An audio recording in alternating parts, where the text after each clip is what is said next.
Tantor Audio, a division of Recorded Books, presents The Case Against the New Censorship, Protecting Free Speech from Big Tech, Progressives, and Universities, by Alan M. Dershowitz. Narrated by Jim Seybert. Introduction. The New Censors. Can freedom of speech be saved from progressives, social media, and universities? Freedom of speech in America is facing the greatest threats since the Alien and Sedition Acts of 1798, which unconstitutionally punished false, scandalous, or malicious writing against the United States. Today's threats are even greater than during McCarthyism. This is true for three important reasons. First, today's censorship comes, for the most part, from so-called progressives, who are far more influential and credible than the reactionaries who promoted and implemented McCarthyism. The current efforts to censor politically incorrect and untruthful views are led by young people, academics, high-tech innovators, and writers. Yes, writers. These self-righteous and self-appointed solons of what is and is not permissible speech represent our future, whereas the McCarthyite censors were a throwback to the past, a last gasp of repression from a dying political order. The new censors are our future leaders.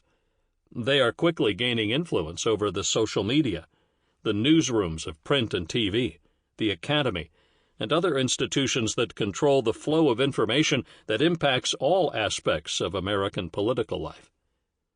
These censorial zealots will soon be the CEOs, editors-in-chief, deans, and government officials who run our nation. They are destined to have even more influence over what we can read, see, and hear. If today's attitudes toward freedom of speech by many millennials become tomorrow's rules, our nation will lose much of its freedom of thought, expression, and dissent. Those of us who cherish these freedoms must become more proactive in their defense. Second, these new progressive censors base their opposition to untrammeled freedom of expression on policies supported by many Americans, especially centrist liberals: anti-racism, anti-sexism, anti-homophobia, anti-hate speech, anti-Holocaust denial, anti-climate denial, and anti-falsehoods. Moreover, these arguments are being offered by people we admire and love. I call them the good censors. To paraphrase Pogo, we have seen the enemy of free speech, and he and she are us. It is much more difficult to combat us than they. Third, the current regime of censorship is more dangerous because, for the most part, it is not prohibited by the First Amendment. It is promulgated and enforced by private parties who have their own First Amendment rights, rather than by government agents who are bound by the Constitution to make no law abridging the freedom of speech. When the government suppresses speech, as it did during McCarthyism, by means of congressional committee and other state actors, such suppressions can be challenged in the courts, as they were during the 1950s. To be sure, some of the McCarthyite suppression came from private media companies, such as Hollywood studios and television networks, blacklists, and the red channels. They, too, were more difficult to challenge than governmental censorship and suppression. During both McCarthyism and the current attack on free speech, the chilling of speech by self-censorship silenced many voices, fearful of recriminations. This, too, is a growing danger that is more difficult to combat than overt governmental censorship. Nor are these new threats to freedom of speech merely transient reactions to current crises, as McCarthyism proved to be. Today's progressive repression represents changing attitudes among future leaders that may well have enduring consequences beyond the current divisiveness resulting from the Trump presidency. A. The Trump factor. Trump himself bears some of the responsibility for stimulating the recent censorial overreaction. President Trump pushed the First Amendment to its limits, some believe beyond its limits, with his speech before the attack on the Capitol building, his remarks following the Charlottesville demonstration, and other provocative statements that many regarded as dog whistles. Although some of what he said was reported out of context and without the qualifications he actually added, his words led many, including the ACLU, to demand limitations on his free speech rights. Once limitations are accepted and imposed on anyone's freedom of expression, a dangerous precedent is established for extending these limitations to unpopular speech by other leaders and ordinary citizens. We are already seeing that happen with efforts to punish members of Congress, lawyers, professors, and ordinary citizens for speeches and statements that were deemed supportive of Trump. Trump was seen by many on the left, and even some in the center-right, as a uniquely dangerous and evil president, whose actions justified extraordinary measures, even measures that compromised constitutional rights and values. The noble end of silencing and defeating Trump justified any ignoble means, including denying him and his supporters and enablers the right of free speech, especially on social media. Some supporters of unconstitutional means seek to justify their censorship and other repressive measures by distorting the Constitution and turning it into a partisan weapon that would have made Jefferson and Madison cringe. Others simply ignore the Constitution and civil liberties in what they honestly believe is a higher calling, namely, to rid us now of Trump and prevent him from running again at any cost, and without regard to long-term dangers to our liberty. For some liberal opponents of President Trump, this short-term approach posed a conflict with their commitment to civil liberties for everyone, even those whom they despise and fear. Far too few resolved that conflict in favor of our basic liberties. Those of us who did were accused of being Trump enablers, thus deterring many others from incurring that opprobrium. It became dangerous to careers, friendships, and civil discourse to come down on the side of constitutional rights and civil liberties when those rights and liberties happened to support President Trump. B. The academic attacks on freedom of speech. Anti-Trump petitions. Many prominent academics lent their good names to deliberate misinterpretations of the Constitution that they never would have accepted had the shoe been on the other foot, had the president been a liberal Democrat whom they supported, rather than President Trump, whose policies and actions they despised. Their partisan hypocrisy was evident to those of us who knew their history, but not as obvious to those who only saw their institutional affiliations and academic pedigrees. They signed petitions that used their scholarly credentials as a cover for their partisan preferences. One of the most dangerous of the many petitions circulating by those supporting Trump's removal was signed by many prominent constitutional scholars.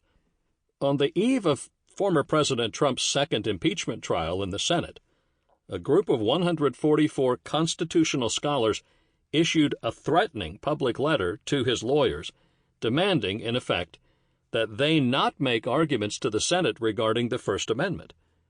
This demand came in the form of a claim that any First Amendment defense raised by President Trump's attorneys would be legally frivolous. This demand is both dangerous to our adversarial system of justice and wrong as a matter of constitutional law. It is dangerous because the rules of professional responsibility prohibit a lawyer from making frivolous arguments and carry disciplinary sanctions for anyone who does. The letter purported to put Trump's lawyers on notice that if they made any First Amendment arguments, they would be subjecting themselves to possible discipline. The argument is wrong on its merits as a matter of constitutional law, but the most dangerous aspect of the letter is that its goal was to chill President Trump's lawyers from making important arguments on behalf of their client.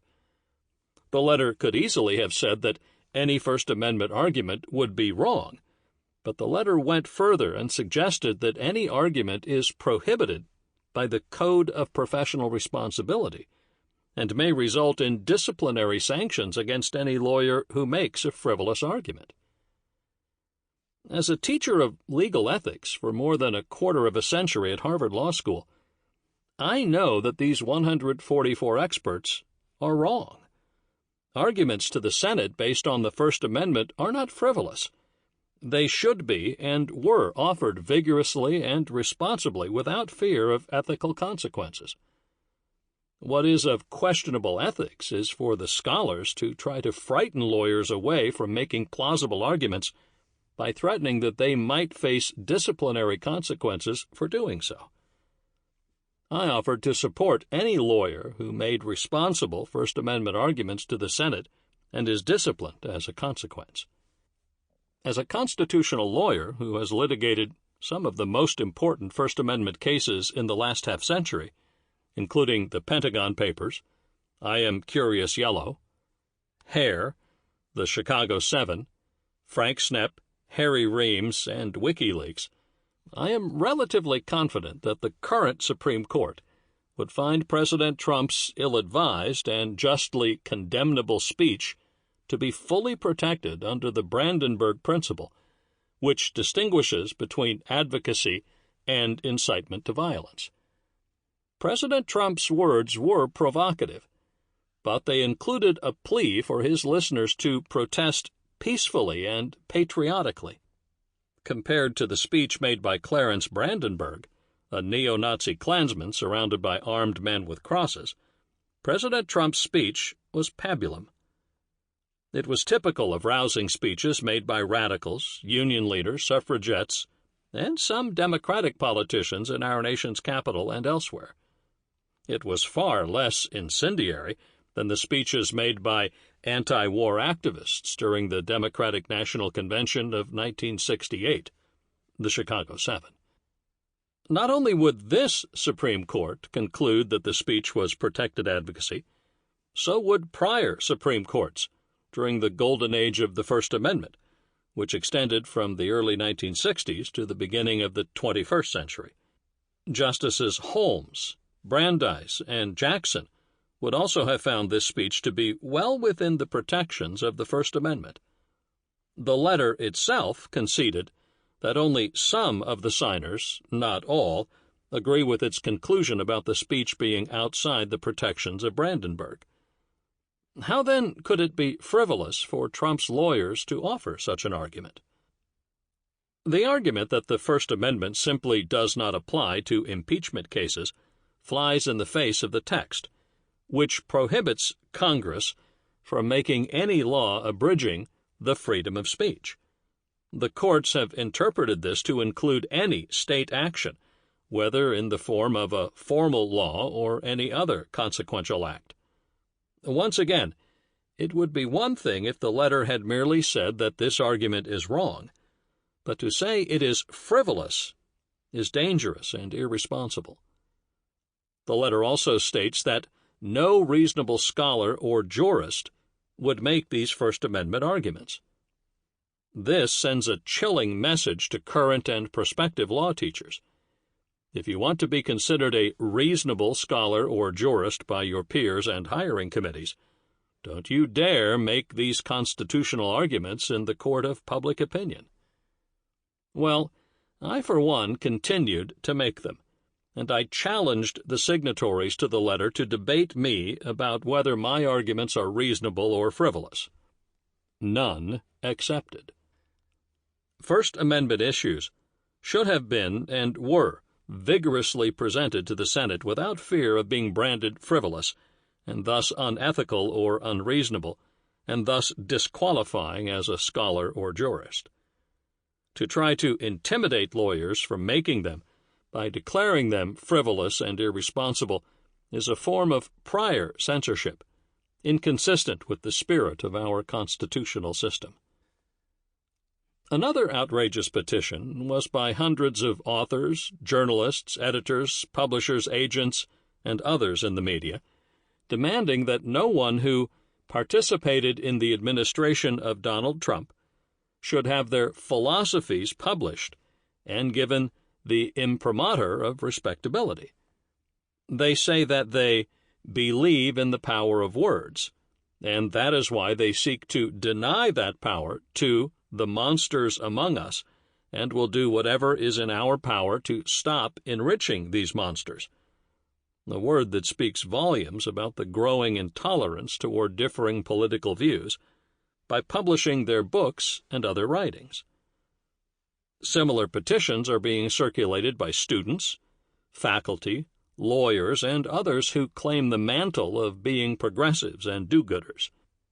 These include petitions at several universities demanding that anyone who participated in, enabled, or supported the Trump administration be censored as a speaker, be canceled as a potential teacher, and be required to acknowledge their wrongdoing and subject themselves to some sort of moral reprogramming. The Harvard Law School petition demands that people who condone and participate in anti-democratic, racist, xenophobic, and immoral practices have no home at Harvard and should not be allowed back into polite society. A ban on such people would teach ambitious students of all ages that attempting to subvert the democratic process will be bad for their success and prestige. Thousands of lawyers, professors, and law students have petitioned to disbar or discipline lawyers who denigrated democratic institutions, betray the very democratic institutions they are charged with protecting, or show no respect for the Constitution. C. Comparisons to McCarthyism. These are precisely the kind of vague, anti-patriotic accusations that were leveled against lawyers who represented alleged communists and fellow travelers, and that led to the call for loyalty tests and oaths by Senator McCarthy and his minions. Bar associations and character committees disqualified as unpatriotic lawyers who failed to pass such tests because of their radical left-wing views or associations. True civil libertarians, even those who despise communism, opposed such McCarthyite reprisals, arguing that American lawyers and ordinary citizens must be free to criticize all aspects of our system of governance, including the Constitution and democratic institutions, as many radicals have done throughout history. The new progressive censors must understand this history if it is not to be turned against them in the future. Precedents established today against the right will lie about like loaded weapons to be deployed against the left tomorrow. Indeed, repression in the United States has been directed at the left more often than against the right. Past may become prologue when it comes to repression. In the late 1940s and early 1950s, it was the fear of communism that fueled the censorship of the McCarthyite right. Over the past 4 years, it was the fear of Trumpism and of President Trump himself that escalated and energized a nascent left-wing movement toward censorship and cancellation of many on the right, and even in the center. Too few civil libertarians have risen to the challenge of defending the rights of Americans accused of supporting Trump. In some civil liberties circles, it is more acceptable to defend the rights of neo-Nazis to march through Jewish neighborhoods and hold anti-Semitic signs than it is to defend Donald Trump's freedom of speech. I came of age during the era of McCarthyism, but I never understood until now how decent people, friends and relatives I admired, could support suppression of free speech and due process and other denials of basic liberties. Some of my professors at Brooklyn College supported McCarthyism. These included such distinguished scholars as Professor Eugene Scalia, father of Justice Scalia, as well as several professors who had emigrated to America from Hungary, Czechoslovakia, and other countries under the thrall of communism. In all other respects, these were decent, sensitive, and liberty-loving people who had one significant flaw: their support for repressive McCarthyism. Their experience with communist oppression gave them a blind spot with regard to the rights of those suspected of communist affiliation. I simply could not understand it, because I viewed McCarthyism as totally and unequivocally evil, just as I viewed communism. I could not understand how good people could support such a bad policy. I hated communism, but I didn't personally fear it. It never occurred to me that communists could ever get a foothold in the United States. I personally knew no communists, except for the occasional oddball who would hand out leaflets in the neighborhood. To me, communism was a hollow threat, a straw man, that was being used as an excuse for repression. I simply could not identify with anyone who would suppress the rights of individuals accused of communism or communist affiliation. Now that I see good and decent people demanding censorship and denial of due process for those who collaborated with Trump, I have a better understanding of what I grew up with. These modern-day McCarthyites of the left were genuinely afraid of Donald Trump and what he stood for. They really believed, as did some of the McCarthyites I knew during the 1950s, that giving free speech rights to those who they feared would bring about catastrophe. For them, both then and now, the noble end of preventing the victory of communism or Trumpism justified any means, including even the most ignoble and repressive. I recall being asked by some supporters of McCarthyism at Brooklyn College how I could defend the rights of communists who, if they came to power, would deny me my rights of free speech. I was asked similar questions by friends who saw my support for President Trump's constitutional rights as enabling a president who would deny those basic rights to others. The similarities are striking and frightening. The essence of democracy is assuring rights even to those who would deny them to you. The Constitution is not a suicide pact, nor is it a license to deny liberty in response to any perceived threat to safety. As Benjamin Franklin cautioned, those who would give up essential liberty to purchase a little temporary safety deserve neither liberty nor safety. We must sometimes compromise safety in the short term to protect liberty in the long term.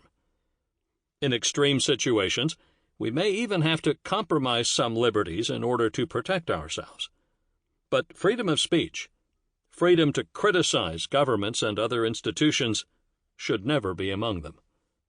Jefferson was being somewhat Pollyanna-ish when he assured us that we have nothing to fear from the demoralizing reasonings of some if others are left free to demonstrate their errors. But he was surely correct when he warned us that we have much to fear from the varying consciences of the censors. D. Jefferson's free speech arguments. Several years ago, I engaged in a mock dialogue with Jefferson about his claim that we have nothing to fear from freedom of speech. I argued that freedom of speech is not as cost-free as he believed. Sometimes the open marketplace of ideas produces bad, even dangerous falsehoods and actions. The implicit premise of the marketplace analogy is that if the marketplace of ideas remains open to all, then the good ideas will drive out the bad ones. This is an entirely empirical and experiential claim, and it is, I respectfully believe, not always true.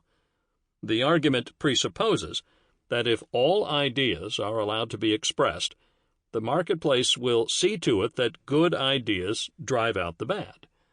A variant on Adam Smith's invisible hand, or what Jefferson believed was a universal moral sense, is presumed to be at work. The problem is that the metaphor to economic markets simply is inapt, and the existence of some inherent moral sense, in which Jefferson and many of his colleagues believed, is questionable.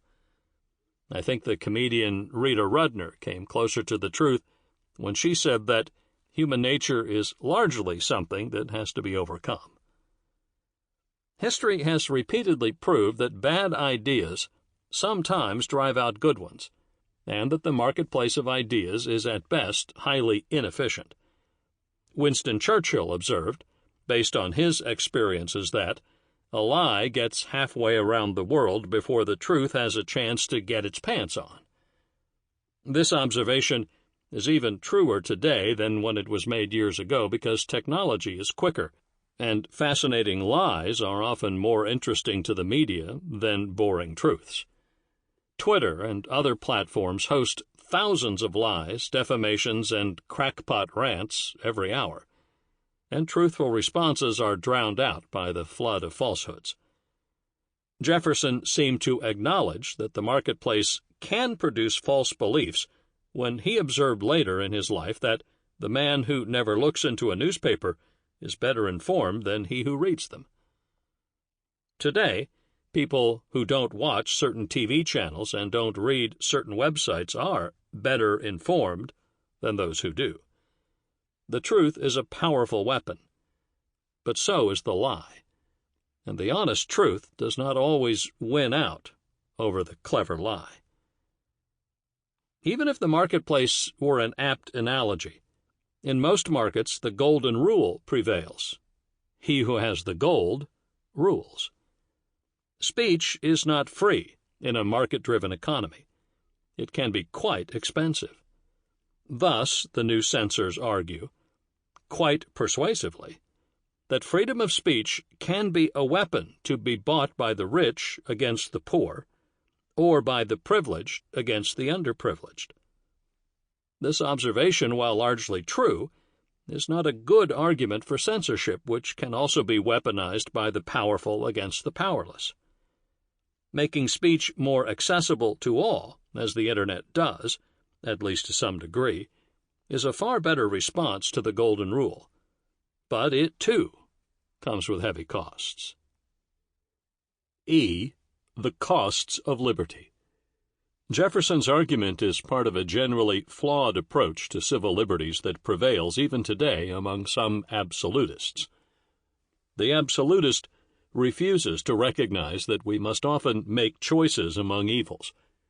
Consider, for example, the debate about torture that has been roiling the civilized world since 9/11. Many civil libertarians refuse to recognize that there is even a conflict between liberty and security. They assume, assert, pretend, that torture never works because a person under pressure will always provide false information. If only that were true, it would immediately end any rational debate about the use of torture under any circumstances. The reality, however, is more complicated. Torture often fails to produce true and useful information for the reasons correctly offered by civil libertarians. But it sometimes does produce such information, as evidenced by the fact that members of the French resistance during World War II were caught and executed after their brave colleagues were tortured into revealing their whereabouts. No reasonable interrogator would ever believe any statement produced under torture, but that is not how torture works in barbaric societies, or even in less barbaric ones. The torturer does not seek statements from his victim, unless he is trying to secure a confession, and he doesn't care whether it's true or false. He seeks self-proving preventative information. Take me to where the bombs are hidden. Show me the plans. Call your collaborator and ask him to meet you somewhere. We should, in my view, seek to abolish torture, not because it never works, but rather because, even if it does sometimes work, the moral calculus applied by democratic societies should reject the use of torture, despite its occasionally useful results. That is the honest argument civil libertarians and politicians refuse to make. The reason they refuse to make it is that if they were candid, they would have to concede that they are willing to see some innocent. Sample complete. Ready to continue?